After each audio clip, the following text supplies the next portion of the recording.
Hello, beautiful beings. Welcome to my astrological energy update from Portugal this time.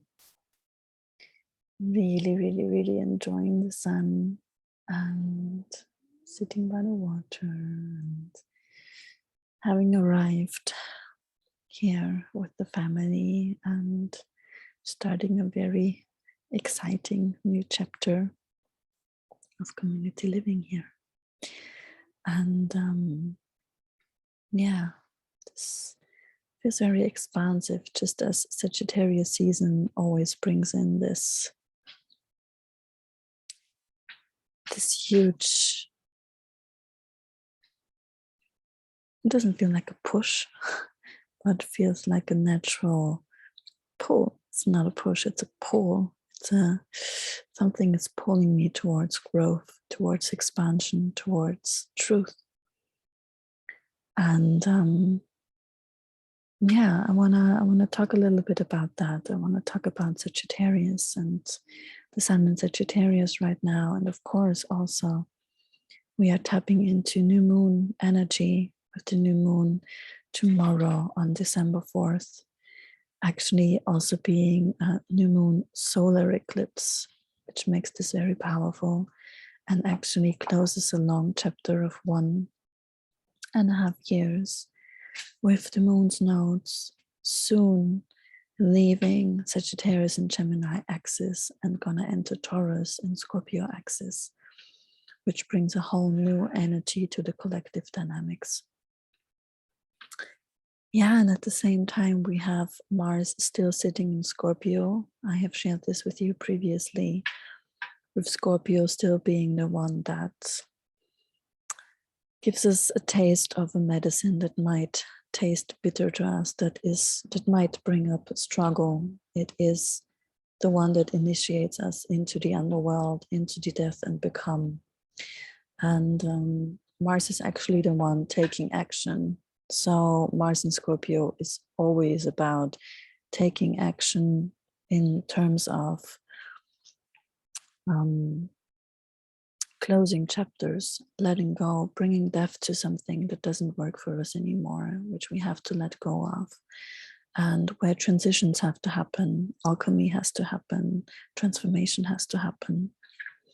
And this medicine of shadow work is going to support us in this alchemization of whatever needs to die in order for something new to emerge. So we are still, in a way, with one foot in Sagittarius energy, where we've already left the underworld behind us and we already emerged from the underworld like the phoenix from the ashes and have this liberation and freedom and connection to our inner truth seeker again, and the one that is the wisdom keeper also, because we have been there, we have explored our depths, and now it's about spaciousness. And at the same time, of course, we are still taking action to finalize, to close chapters so that we can fully tap into this spaciousness, into our truth, which is what Sagittarius is all about. Yeah, so let's talk about this new moon.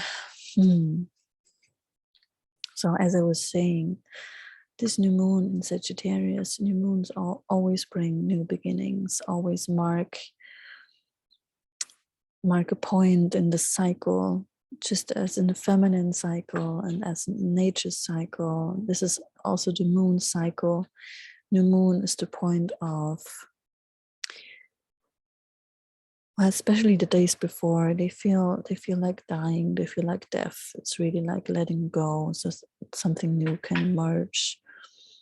And if a new moon is paired with a solar eclipse, eclipses in general are like this huge portals for collective shifts, collective changes. It's as if a higher instance is supporting us through these open channels and through these open portals with downloads that we receive. So it's really, really, really recommended to meditate a lot during these days for whatever wants to be received from your being, whatever creations, entities want to express themselves through you, whatever your intuition, which is Sagittarius, what your intuition, what your inner light and fire wants to share with you. So try to find a place of stillness while being also within a lot of movement. Sagittarius has a lot to do with movement. It's the one that is currently seeking, constantly seeking something, seeking for truth, seeking for meaning, seeking for purpose. It's the one that is asking, why are we doing this? You know, what's the intention? What's the purpose of it? Always the bigger picture in mind. And always the truth in mind. And I have shared this with you in my last video, speaking about truth. If Sagittarius is being paired with ego, with separation, with fear, with a sense of needing to be right, wanting to be right, righteousness, judgment,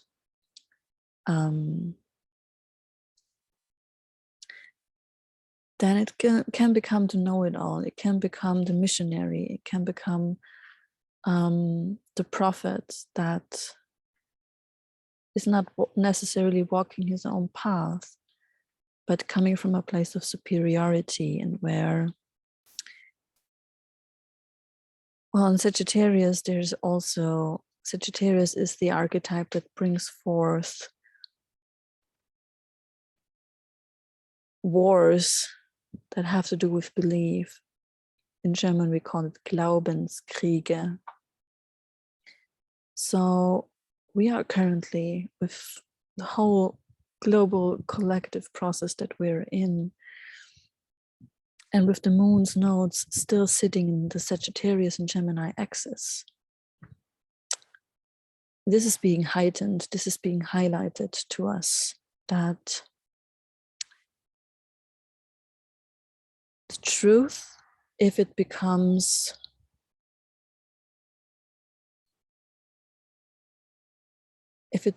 something that is based on not necessarily one's own intuition, and where we are able to move from a place of intuition, for example, body wisdom, intuition, what feels right for me, and not what is imposed on me as a truth, coming from a place of hierarchy and superiority, and, let's say, people in power. But whenever we speak about people in power, they are also part of us. There's also, everything is a mirror. Like, there is something within us that gives other people power, and that's the can't let go of the powerlessness. And on the other hand, being in power doesn't necessarily bring you that bring you alignment with your highest self. It is also a trauma response. So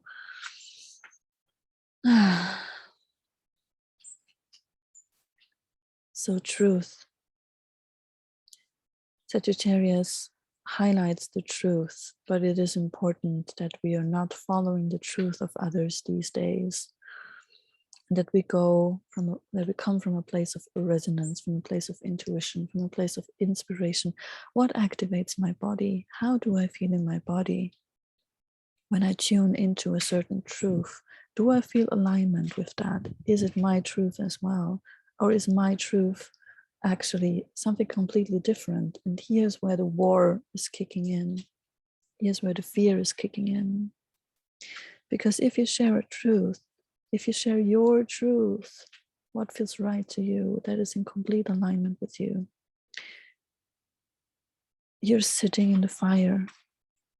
Again, Sagittarius is fire, and sitting in the fire means being burned. And many of us have been burned in previous lives for living our truth, speaking our truth, opening our throat and sharing our voice with the world, speaking up, or just simply embodying our inner wisdom and following our intuition. We have been burned for that. So that's why it feels like you're sitting in the fire. But these can be flames of transformation, where what is being burned within you in that moment when you speak up is actually the fear of speaking up. That's why it also feels so alive and activating after you've spoken, after you have shared, after you feel that, you know what, even though I was scared of being abandoned by my tribe, this is also hugely highlighted right now. The fear of being abandoned from our tribe, from our family, from everything that gives us a sense of belonging. But the thing is, if you can't be your most authentic self, your most truthful self, following your purpose and being actually also able to grow and to expand in your being within your community, within your tribe, within your family, then it is a sign of you having to move on in a way, having to let go, or at least having to let go the expectation of acceptance, and the need to belong somewhere where there is a familiarity, there is something that gave you safety. But the thing is, in Gabor Mate, who's very, very epic trauma researcher, he's saying there's basically two needs that we come into this world with that we have to take care. So we come into this world with the need of attachment and authenticity.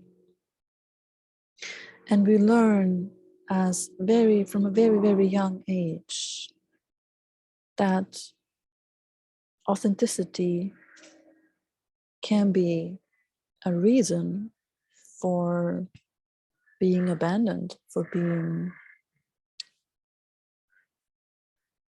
receiving responses, reactions that are not really loving. And when we are really, when we're small, when we're infants, when we're children, we rely,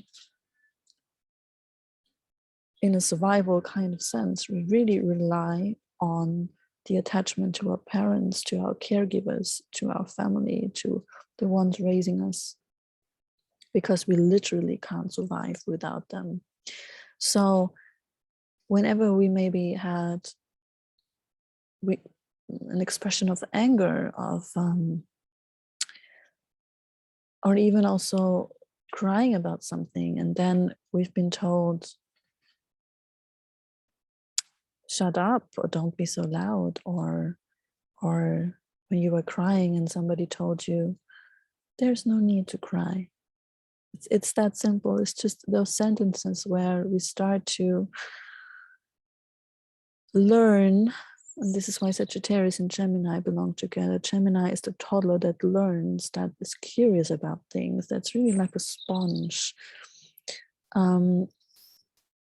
constantly seeking information, and like it's the right brain. Or the left, which one is the logical one? I always mix them up, but you know what I mean.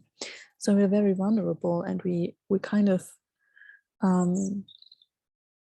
this goes deeply within ourselves and within it is a conditioning. So we start to learn, okay, if I express what is here in this moment without any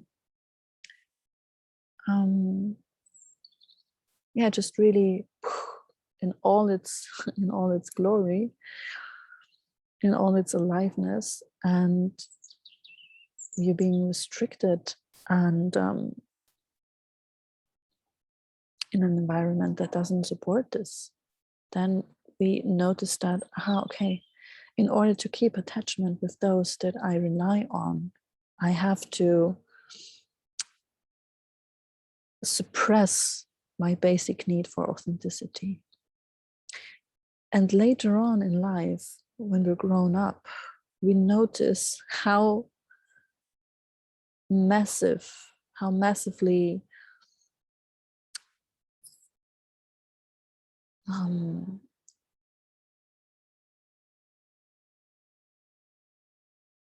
hurtful to our being this suppression actually is, like how huge this actually is, because here we have attachments, but we start to become burned out, we start to become depressed, we start to become,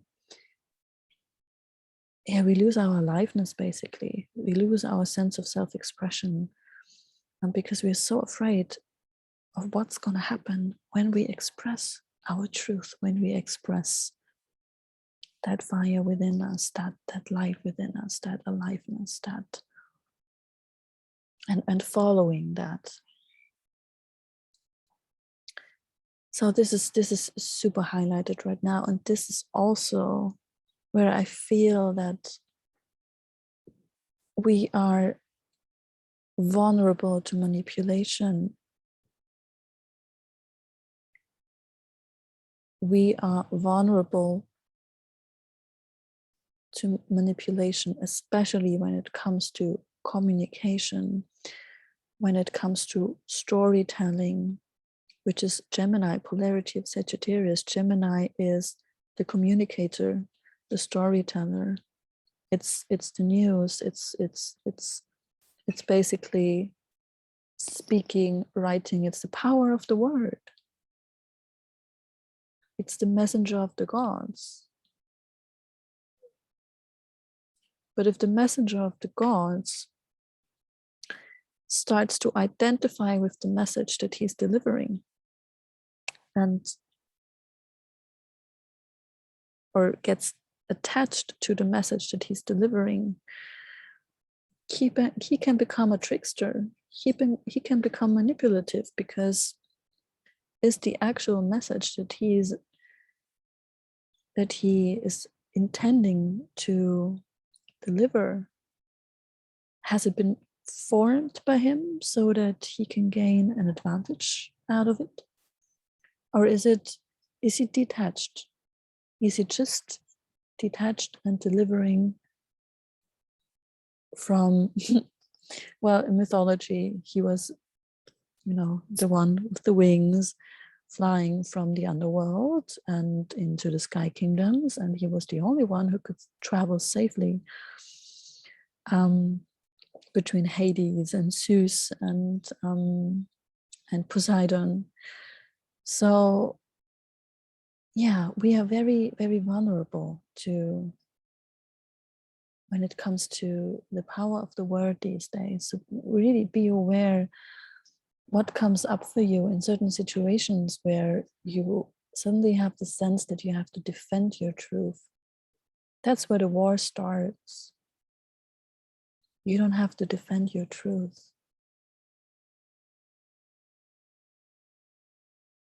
But it is a period of massive transformation and death and grief, where our beliefs are completely transformed, where we might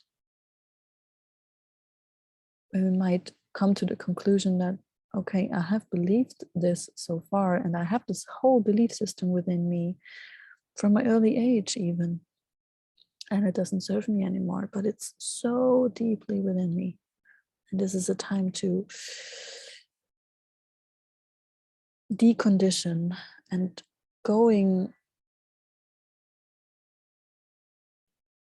taking new paths to decondition. And Sagittarius is epic when it comes to that. Sagittarius energy is epic when it comes to that. I mean, I really took a leap of faith coming here to Portugal, and I really believe in the vision of our community living project. But of course, part of me is outside of the comfort zone, because I know I'm going to grow here, but I also gonna completely transform and have to let go of identities that don't serve me anymore. So growing means shedding skins. Growing means following where your truth wants to pull you. And that needs courage. So remember that intuition. Remember your truth and what is coming up for you these days around that. So yes, we're having the new moon, which brings up a lot around that. It is a new beginning and a solar eclipse that brings in a lot of creative energy. So while lunar eclipses are more about the emotional processes of the ending that is happening so that something new can begin, solar eclipses are highlighting the creative potential to actually manifest that new beginning, to embody it, to bring it down to earth. Because solar energy is life force energy, and that's what this new moon eclipse is all about. So, what other transits are happening? I mean, yes, this is also an exciting one. We have a lot of fire with Sagittarius energy in the space right now. We have the sun in Sagittarius, we have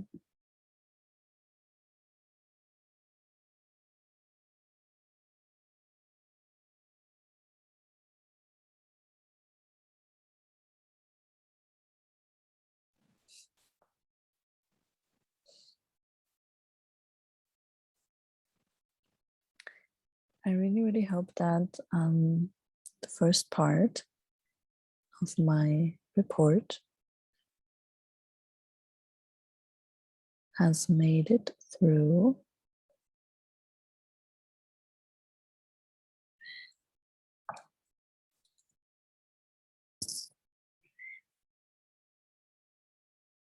Some technical issues.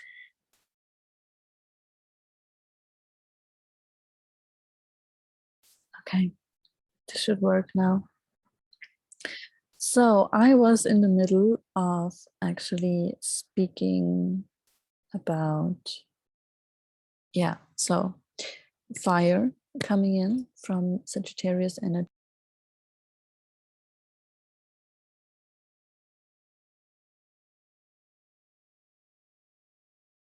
Really having difficulty with the Wi-Fi here. So I hope that this one sticks now and that my first part of the recording is still alive. Okay, so where was I? Yes. So there is a lot of Sagittarius energy in the space, which brings in fire element. Fire always burns. Fire is always here to bring some kind of transformation and movement and energy, creative energy, inspiration, encouragement. Sagittarius is all about movement, you know. And then, of course, we have Mars sitting in Scorpio, which brings in water, deep water, like still intense emotional processes that we have to go through. The grief that needs to happen while we're still letting go of old skins and shedding skins. But what is also happening is that Venus is still sitting in Capricorn, in earthy Capricorn. And she's soon gonna merge. She's soon gonna have, first of all, a conjunction to Pluto, which is gonna happen around, I think, let me check,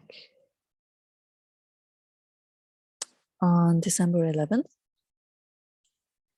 And a Pluto-Venus conjunction is basically about, well, Pluto is the death and become. Pluto is the ruler of Scorpio. So when this one pairs up with Venus, our relationships can become quite intense, and shadows might be highlighted, things might be highlighted that need to change, that need to be transformed, that need to be let go of. But Venus is also around our values, resources, our money, everything earthy, where,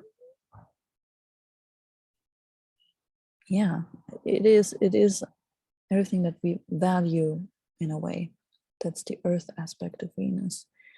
So Pluto Venus can also bring in a complete renewal, a death and become around your values, around your body, like sensuality, sexuality. Things are going to be highlighted there. Maybe also some traumatic things that want to come out, like everything that's suppressed, shadows, emotions, the taboo. Basically, Pluto is always highlighting the taboo and wants to not make it a taboo anymore, release it, liberate it. And yeah, of course, also a money story, something that I currently feel a lot. Like there is so much old shit dying when it comes to my money story and how my relationship to money actually looks like. So around December 11th, there will be this conjunction, which is going to happen in Capricorn, which is also, this is bringing the earth element that we need right now. Like it is bringing in a container, something that holds us throughout these intense processes. And Venus is actually going to go retrograde around December 19th, or, hold on, let me check my notes.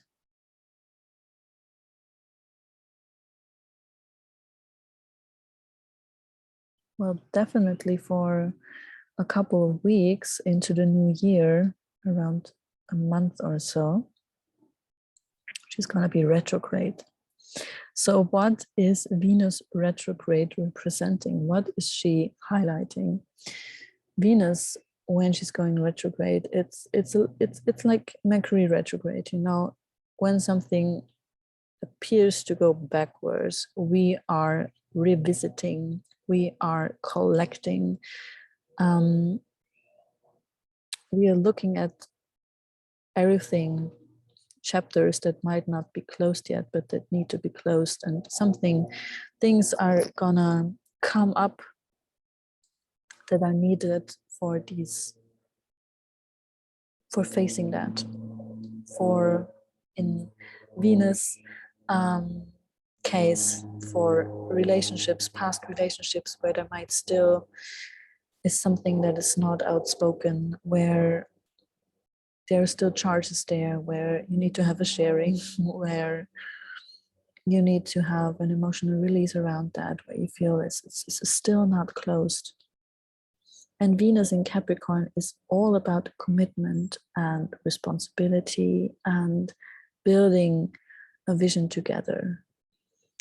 So this might revolve around that. When she's moving backward, we're like, oh, hold on. There's still something where you need to take responsibility for. Of course, not only about past relationship, but also like our current relationships. The topic around maturity, responsibility, commitment within our relationships is going to come up. And things need to be revisited and integrated. So a very, very interesting process and important for us these days to explore that earthy archetype along with the other elements and still tapping into that as well. So, yes, I feel rather complete for now. Yeah, what to say? I wish you a beautiful new moon eclipse, and yeah, try to stay connected with yourself and also with the people around you that make you feel, that give you a sense of consistency, stability. Like Venus in Capricorn highlights the relationships that can offer us a safe container in which we are able to move through all of these intense processes that are going on. Yeah, and of course, tap into your Sagittarius, into your inner Sagittarius, into your truth seeker, and feel into where do you come from a sense of alignment, and also the attachment from the truths of others, letting their truth be their truth without feeling like the trigger of needing to convince them of something, which is obviously the right thing, which is obviously the truth, that, but they don't see it, you know. It's not your business.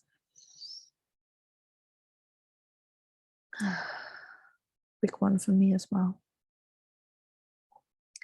All right, lovelies. I'm sending you much love,